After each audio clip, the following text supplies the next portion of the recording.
Lucas capítulo 22.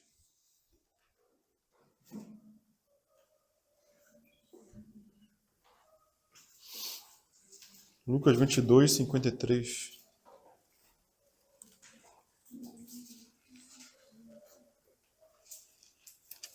Nós estamos lá em Mateus capítulo 26, mas nós vamos iniciar com o versículo aqui em Lucas capítulo 22, versículo 53.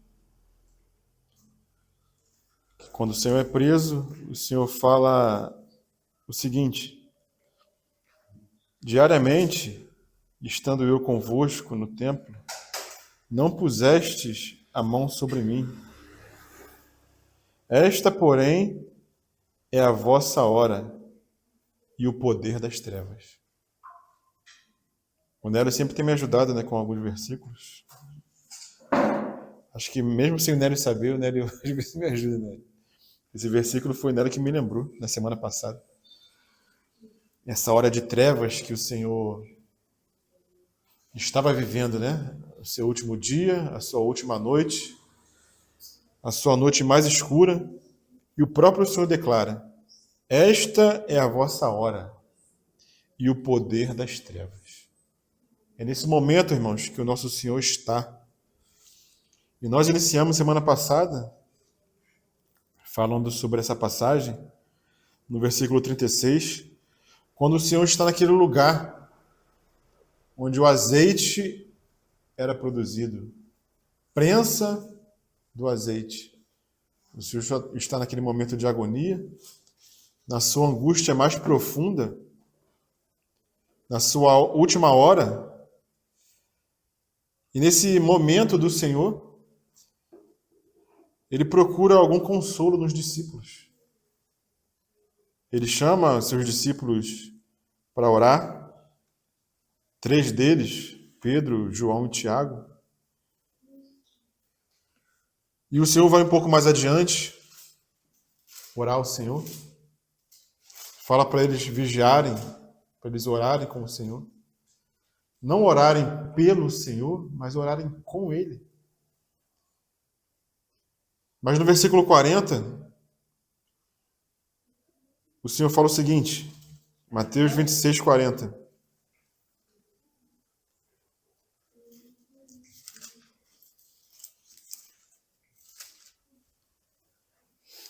E voltando, porque o Senhor já tinha ido orar uma primeira vez, o Senhor fala assim: e voltando para os seus discípulos, achou-os adormecidos. E disse a Pedro: então nem uma hora pudeste velar comigo? Velar, vigiar. Então, enquanto nosso Senhor ele sofria, os discípulos dormiam. E essa fala do Senhor foi direcionada a Pedro. Porque o Pedro era o representante dos discípulos. E Pedro foi aquele que disse que se precisasse morrer pelo Senhor, ele iria até a morte. Então o Senhor direciona essa palavra a ele: Pedro, você não consegue vigiar comigo uma hora? Claro que o Senhor está advertindo todos os discípulos que estavam ali, naquela hora de angústia, Então será que isso aconteceu só com os discípulos? Ou será que também acontece conosco, irmãos? Será que no tempo de hoje o nosso Senhor ele precisa de consolo? Será que o nosso Senhor está pedindo que nós sejamos companheiros na hora do sofrimento dele? Porque o nosso Senhor ainda sofre, irmãos. E o Senhor nos chama, irmãos, para orar e para vigiar e para ser companhia do Senhor na hora do sofrimento. E o que a irmã Lucimar falou se encaixa muito bem nisso aqui que acontece, que aconteceu. E acontece também cotidianamente na nossa rotina, nos nossos dias. Porque o nosso Senhor sofre, irmãos, na vida dos irmãos, sabia? O nosso Senhor tem sofrido na vida dos irmãos. E será que nós conseguimos orar, ser companhia, vigiar junto com o irmão que está sofrendo?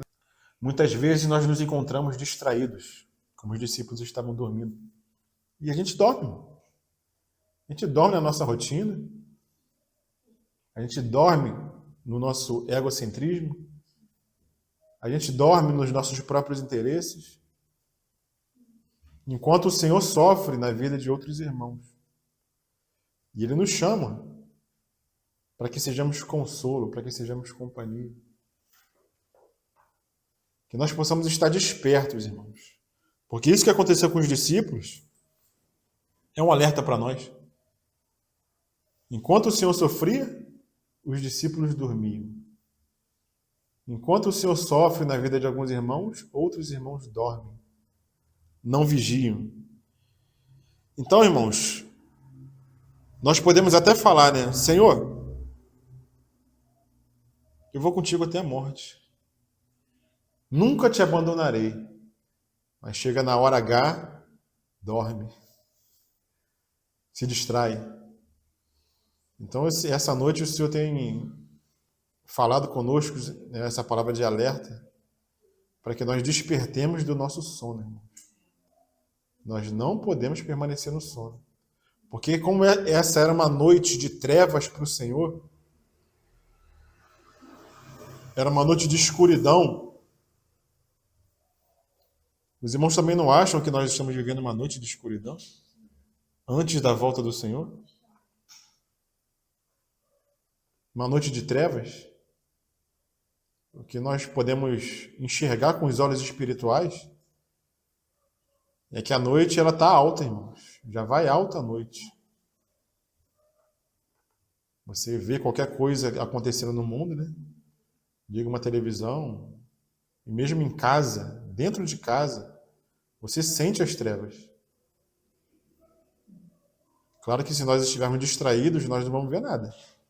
Assim como os discípulos estavam distraídos, dormiram, eles não vigiaram, e quando o perigo chegou, como eles não estavam preparados, eles abandonaram o Senhor. Então o Senhor repreende eles. Versículo 41. Vigiai e orai, para que não entreis em tentação. Na verdade, o espírito está pronto, mas a carne é fraca. O Senhor já tinha falado isso outras vezes, né, para os discípulos. Lá em João capítulo 6, versículo 63, o Senhor fala o seguinte: o espírito é o que vivifica. A carne para nada aproveita. As palavras que eu vos digo são espírito e são vida. Então o Senhor já havia falado que a carne, irmãos, para nada aproveita. A carne é fraca. E qual é o meu entendimento quando o Senhor fala que a carne é fraca? Mas o espírito, na verdade, está pronto. O que eu entendo aqui, irmãos, é que a carne ela não tem forças para obedecer à lei de Deus. Alguns irmãos interpretam que a carne é fraca por causa do pecado, né? Claro, se você for depender da sua carne para vencer o pecado, você vai cair. Mas o sentido que o Senhor está falando aqui é que a carne ela não tem capacidade em si mesma de obedecer a Deus. Ela pode até tentar obedecer a Deus, mas ela não tem força, porque a carne é fraca nesse sentido. A carne não consegue satisfazer a vontade de Deus. E o que aconteceu logo anteriormente? Pedro se esforçando na carne. Autoconfiança, confiando em si mesmo. Então o Senhor faz esse alerta para Pedro e para os discípulos. Não confia na carne. A carne é fraca. Se vocês confiarem na carne, vocês vão cair em tentação. Então vigiai e orai. Porque o Espírito está pronto. Na verdade, o Espírito está pronto. Mas se você não confia no Espírito, você vai cair em tentação. E o que é, irmãos, cair em tentação? Muitas vezes a gente busca agradar o Senhor, busca fazer a vontade do Senhor, mas sem entendimento. E quando a gente faz isso sem entendimento, irmãos, é esforço na carne. Quando a gente faz isso não no espírito, irmãos, é esforço na carne. E nós fatalmente iremos entrar em tentação. Mas o que é entrar em tentação? O que os discípulos fizeram logo em seguida, quando o Senhor foi preso pelos soldados? Os discípulos fizeram o quê? Eles abandonaram o Senhor. Então, o que era entrar em tentação? É abandonar o Senhor.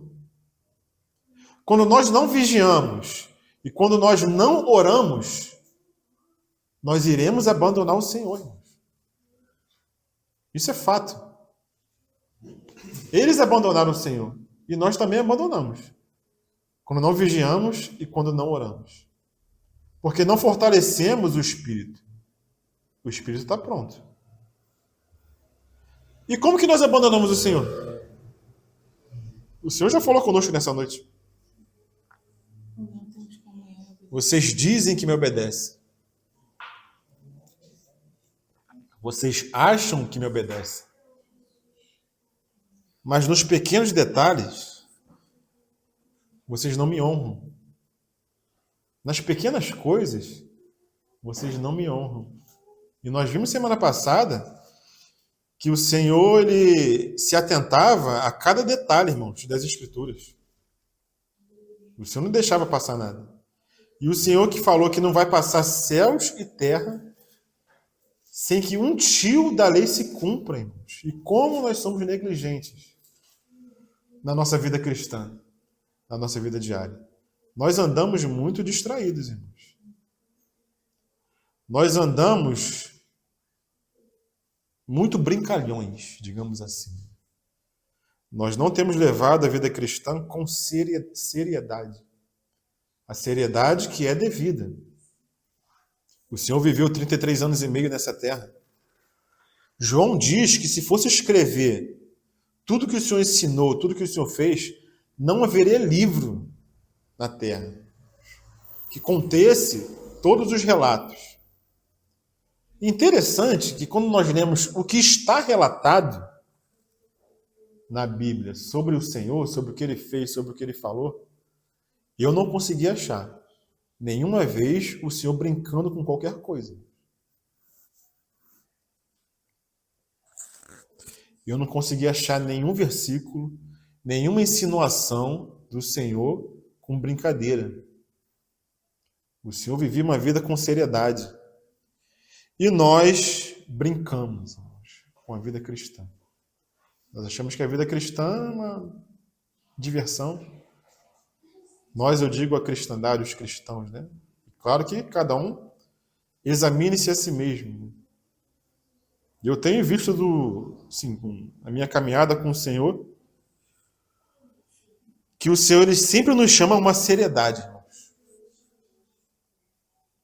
A gente vê que quando a gente leva a vida cristã, uma vida mais frouxa, né? Tudo pode, né?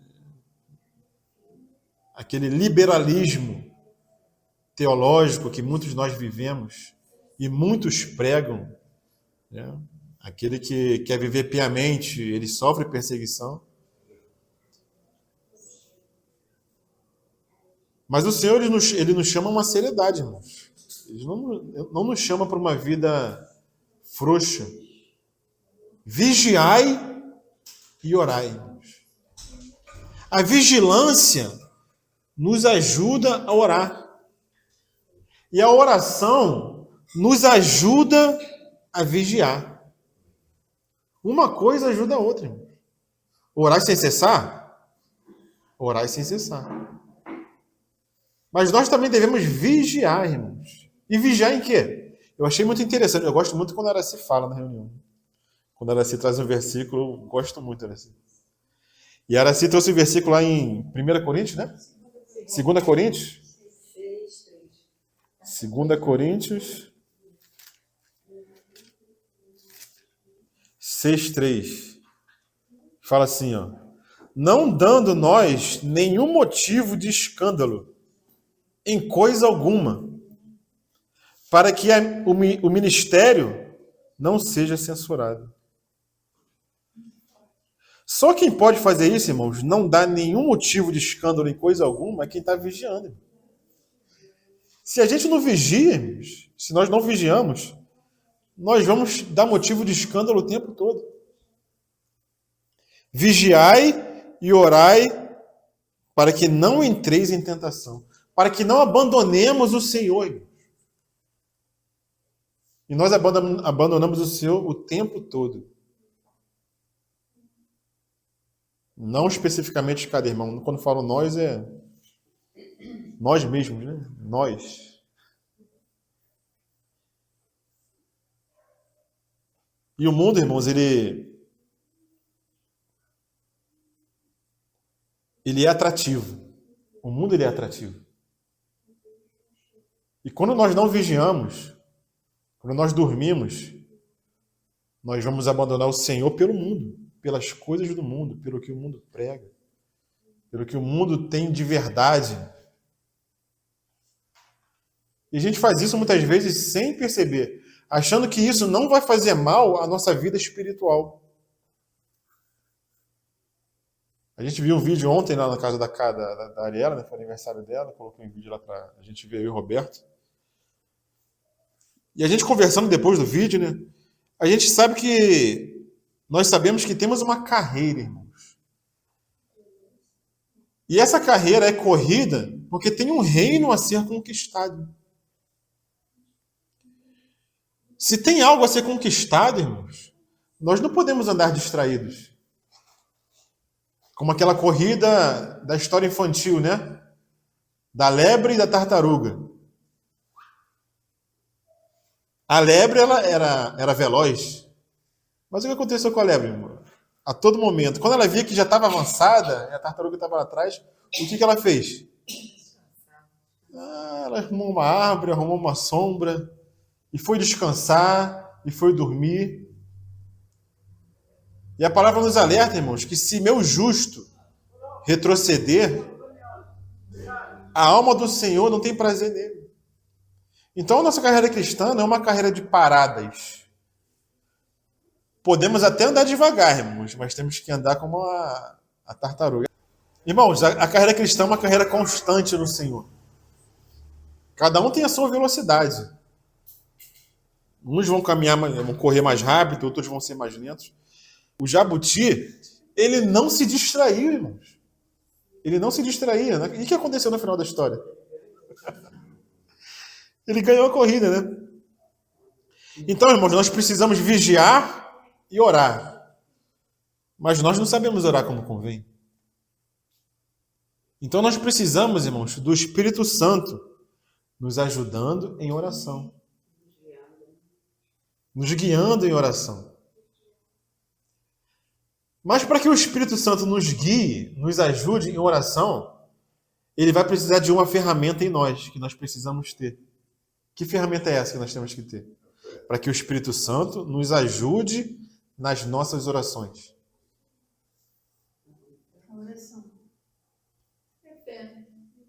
Ele vai precisar da palavra. Se nós não temos a palavra em nós, irmãos, não tem como o Espírito Santo nos ajudar. Não tem como ele nos ajudar. Ele não acha a ferramenta, ele não encontra a ferramenta em nós para nos ajudar nas nossas orações. A palavra é necessária em nós. Então nós precisamos vigiar, nós precisamos orar, nós precisamos do Espírito Santo e nós precisamos da palavra. O Senhor tinha tudo isso. O Senhor tinha a palavra, tinha as escrituras nele. Os discípulos não tinham. O Senhor, ele confiava no Pai, confiava nas escrituras, confiava no Espírito. O Senhor vivia em constante oração e constante vigilância. Então, quando chegou essa hora decisiva na vida do Senhor, o Senhor não caiu em tentação. Ou seja, o Senhor não abandonou o seu propósito, não abandonou a sua carreira, porque a tentação era essa naquele momento, irmão. Qual era a tentação do Senhor naquele momento? Abandonar aquele cálice. Não beber aquele cálice que o Senhor tinha separado para ele. Essa era a tentação. Então a tentação é sempre um abandono. Senhor, está muito difícil essa carreira. A gente vai e abandona. Está muito difícil, né? Está muito sofrido. E muitos desistem da carreira cristã por causa do sofrimento.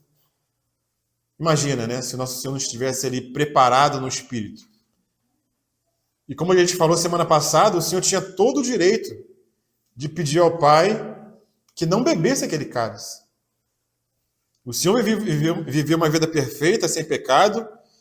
O Senhor, como não tinha pecado, a morte não poderia ter domínio sobre a vida dele. Ele poderia subir naquele exato momento. E o Senhor não estaria errando, não estaria pecando. Mas o Senhor sabia que o propósito do Pai era que ele bebesse aquele cálice de sofrimento. Então o Senhor chama os discípulos para acompanharem ele, mas os discípulos confiaram na carne.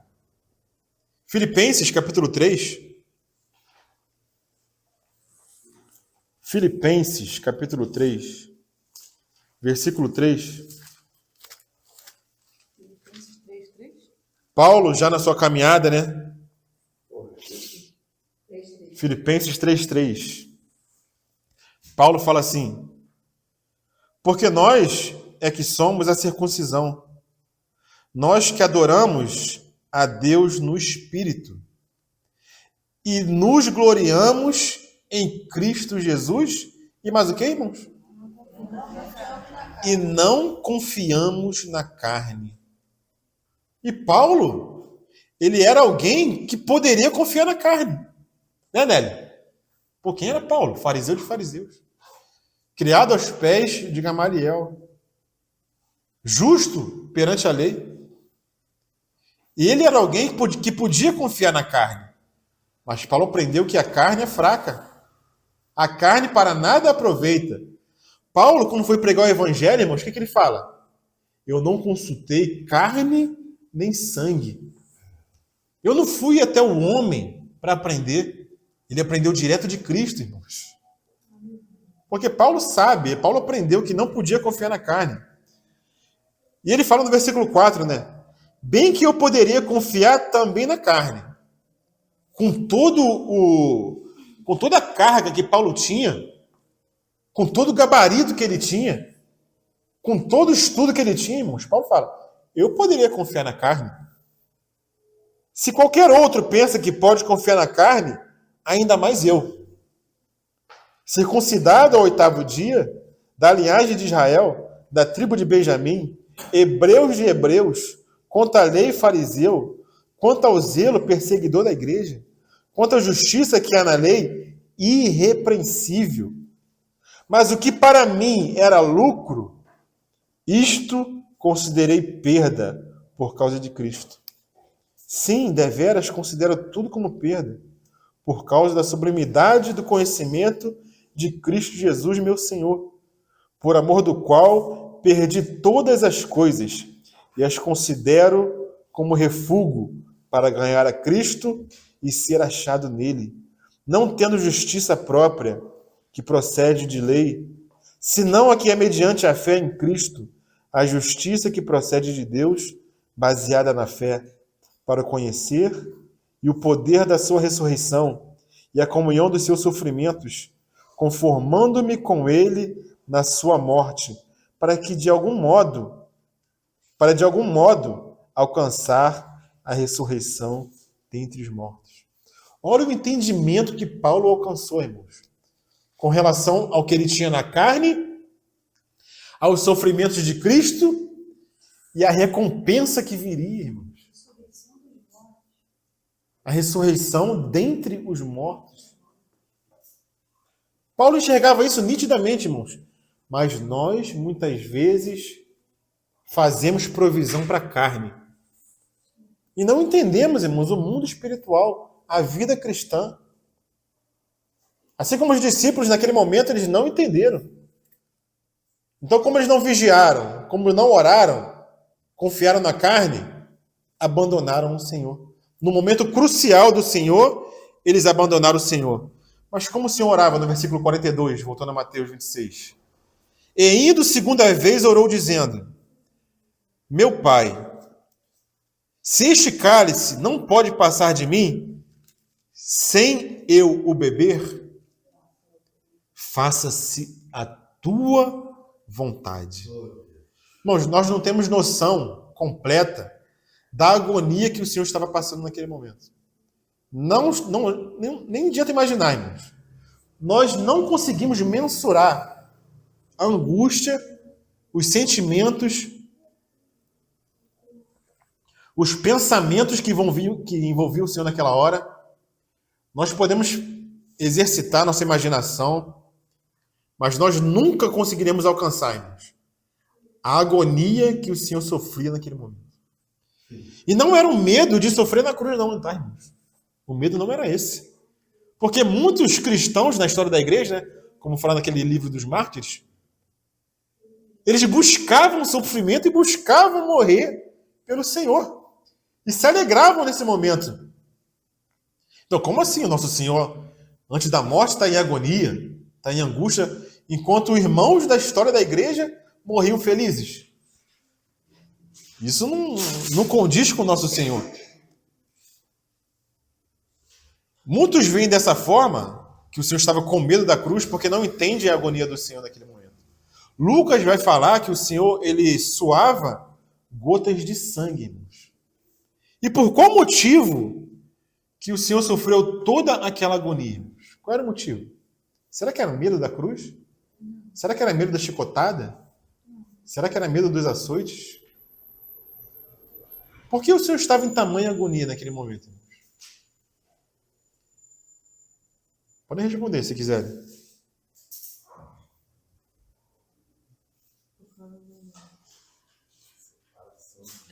Distanciamento, né? De Deus Pai. Também. Foi a única vez que houve esse distanciamento. Né? Sim. Eu creio que o distanciamento, ele não chegando à face do Pai, foi um dos motivos. Mas teve outro motivo. Foi o motivo que levou o pai a virar a face para o filho. Por que motivo o pai virou a face para o filho? Isaías 53. Todos os nossos pecados estavam sendo colocados sobre o Senhor Jesus. Os irmãos têm noção do que é isso? Os irmãos têm noção do que é o pecado de toda a humanidade sendo colocado sobre os ombros de uma só pessoa? De um só homem? Nossas enfermidades, nossas dores, tudo foi colocado sobre o Senhor a partir daquele momento. Estava sendo colocado sobre ele. Não dá para imaginar a agonia disso, irmãos. Não dá nem para mensurar, né? Se alguém fala alguma coisa contra nós, que é uma calúnia, você já fica muito mal, né? Imagina o Senhor que não fez nada, era luz, né? Era puro. A Bíblia nos relata, nos dá um vislumbre do que estava acontecendo com o Senhor naquele momento. Isaías capítulo 53, irmãos.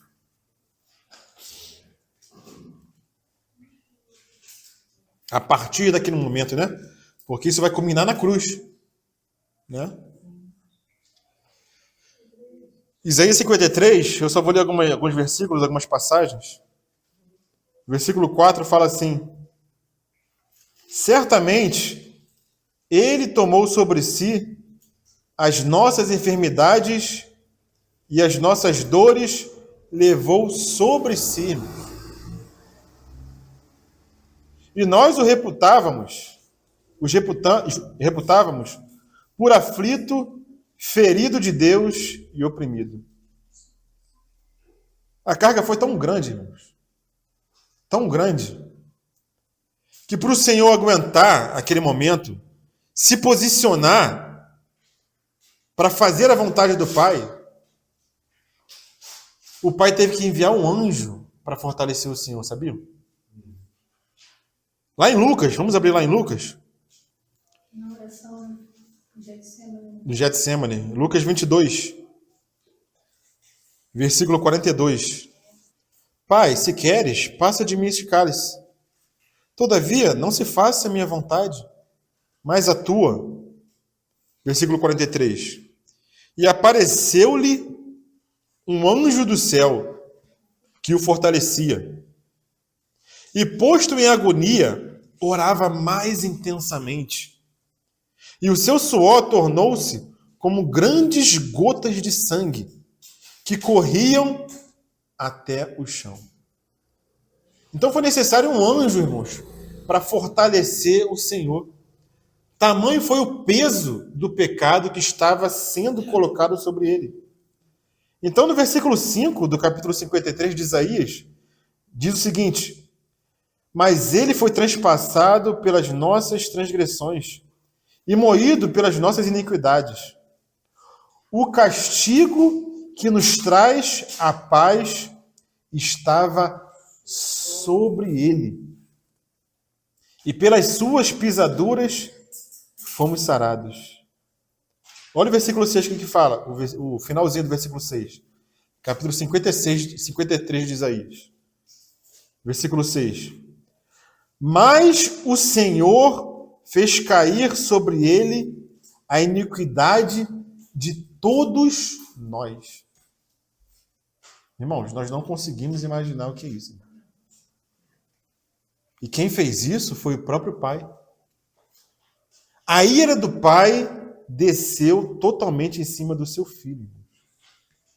O seu filho em sofrimento, irmãos. E não pensemos que somente o filho sofreu, tá, irmãos? O Pai também estava sofrendo nesse momento. Nós que somos carnais, né, somos fracos, quando o nosso filho sofre, irmãos, nós sofremos junto. Nós queremos tomar o lugar do filho, né? Imagina o pai também sofrendo junto com o filho. Quando a gente disciplina o nosso filho, né? Ele já disciplinou muito o filho, né? A gente não sofre junto com o filho?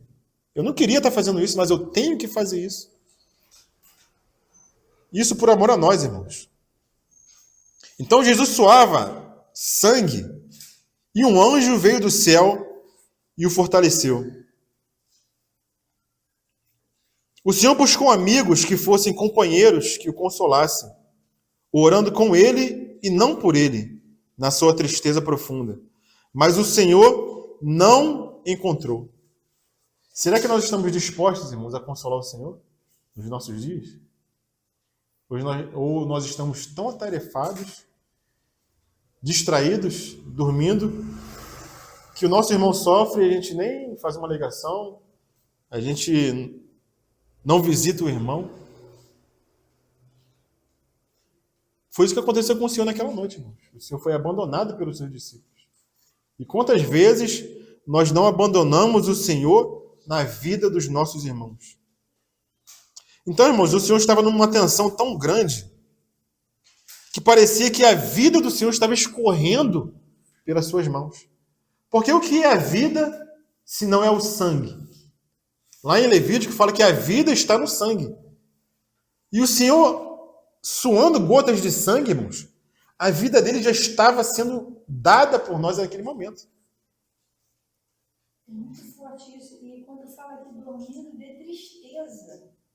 Porque essa carne pecaminosa, esse corpo nosso, quando a gente fica triste, eu imaginei que agora eles vendo as gotas de sangue descer, escorrer, a pessoa está lá orando, o próprio Jesus, e aí de tristeza, né? Porque a tristeza nesse corpo pecaminoso afasta a gente do Senhor. A tristeza enfraquece o corpo. Enfraquece o corpo, né? Então é tremendo aqui, né? Porque imagina, porque o sofrimento do meu irmão tem que fazer a gente ser mais crente ainda, tem que fazer a gente orar mais, buscar mais, acordar, sair pelas caladas da noite e que se dane o sono. E não confiar na carne. Esmurrar essa carne. Não confiar na carne. Tremendo isso aqui, sabia? Porque o sangue estava escorrendo e eles dormiram, cara. E quantas das vezes a gente dorme, fecha até a porta para não ouvir barulho. Eu não quero saber desse problema, não. O problema não é meu. Em vez da gente orar e dizer assim, Senhor, me acorda mesmo de madrugada, faz o que o Senhor quiser. mas não me impeça de fazer a sua vontade, né? Se a gente voltar lá no primeiro amor, aí a gente vai ver essa história lá no primeiro amor, né, irmão? Irmão Roberto? Porque o primeiro amor a gente largava. Agora a gente fica na inércia, nessa tristeza, no sono. A gente até comenta, né? Mas... E Paulo fala que não é tempo de estarmos dormindo, né? Não é tempo, irmãos, de estarmos dormindo. Não é tempo de ficarmos de brincadeira, irmãos, com a palavra. É tempo de seriedade. É tempo de abandonar os prazeres do mundo, irmão. É tempo de abandonar as distrações do mundo. É tempo de abandonar a nossa própria vontade. É tempo de sofrer pelo Senhor, irmãos. Quantos irmãos têm sofrido em lugares, né? Rio Grande do Sul está aqui pertinho. Tem irmãos sofrendo lá.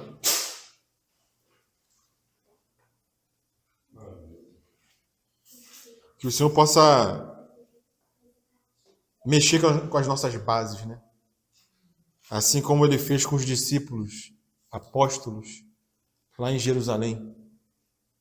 O Senhor trouxe uma tribulação para que eles pudessem ir para todo mundo e pregar o evangelho. Senão eles ficariam só ali, em Jerusalém. Se não vier perseguição severa, A gente fica acomodado. Então, de vez em quando, o Senhor vai ter que mexer. Vai ter que virar aquele bolo do forno, né? Para queimar do outro lado também. Senão queima só de um lado. E lá em Mateus, voltando lá, né? Capítulo 26, versículo 43, fala assim: e voltando, achou-os outra vez adormecidos, porque os seus olhos estavam pesados.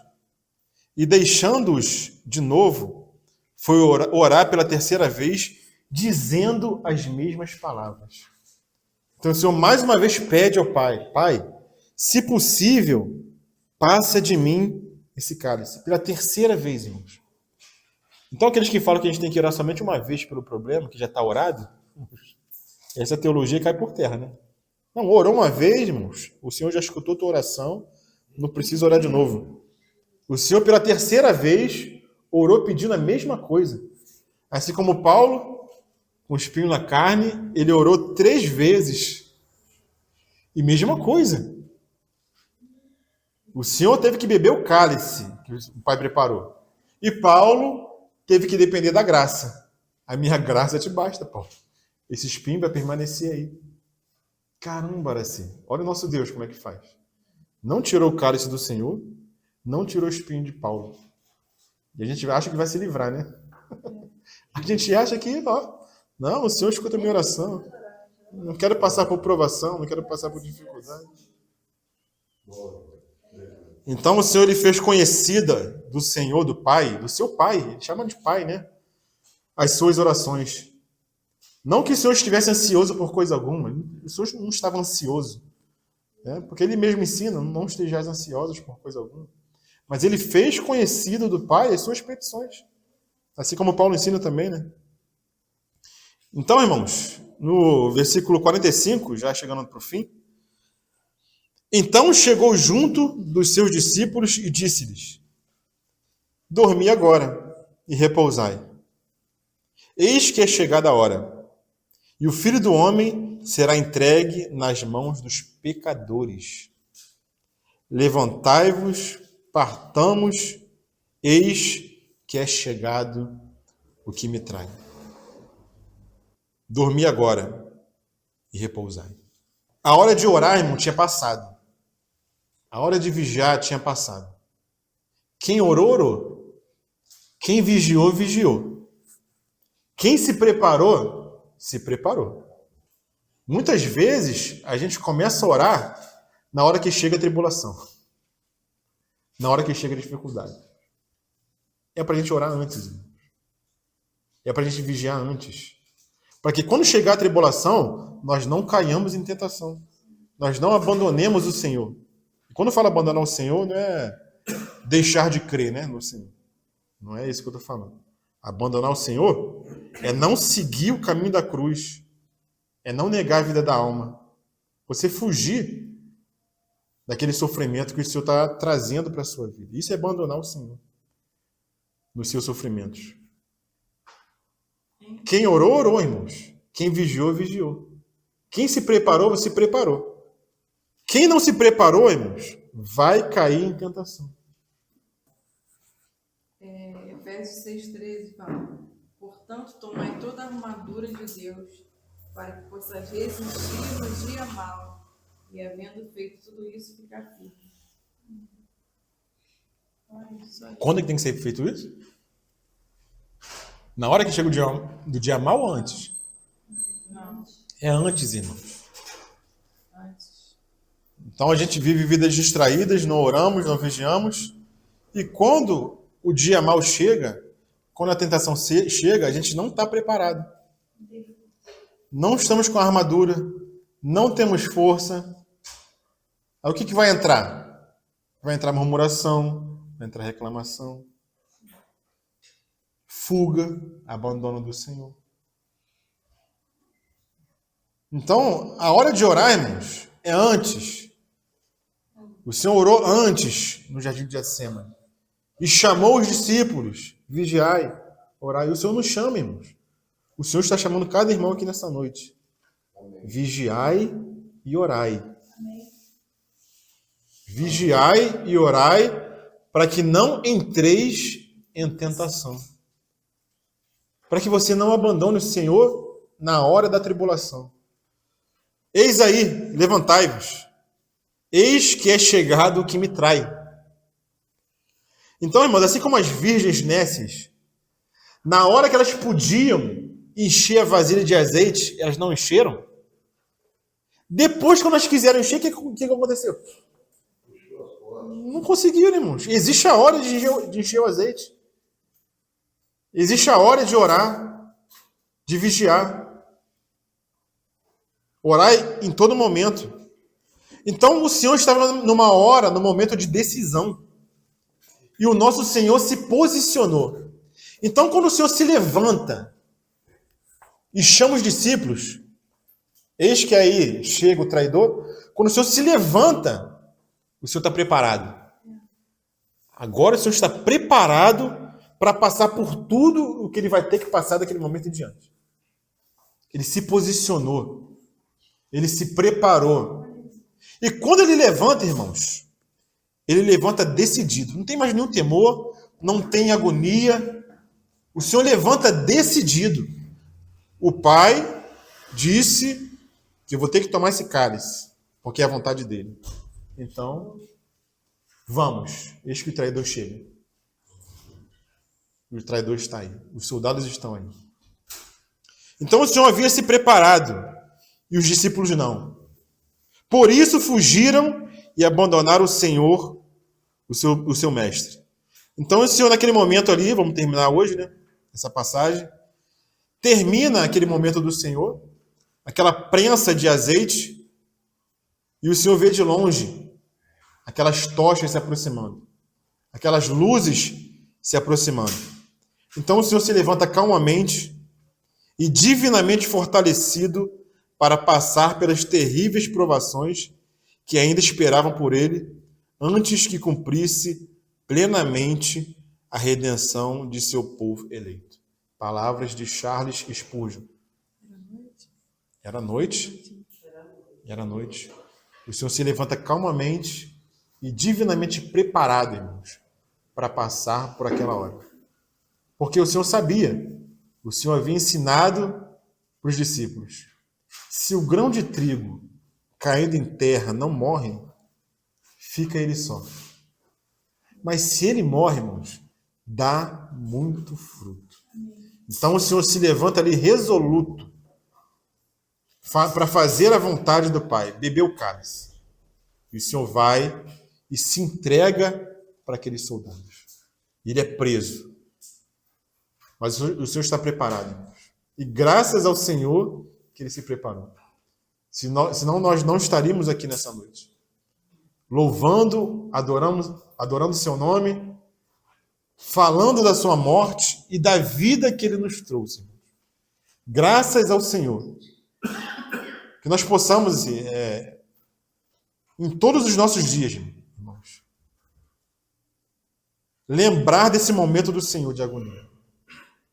Sabendo que nós nunca iremos compreender, nunca iremos entender tamanho sofrimento, tamanha agonia que o Senhor passou nessa noite. Mas graças ao Senhor que a noite, e logo depois da noite, vem o dia. Amém, irmãos? Louvado seja o Senhor.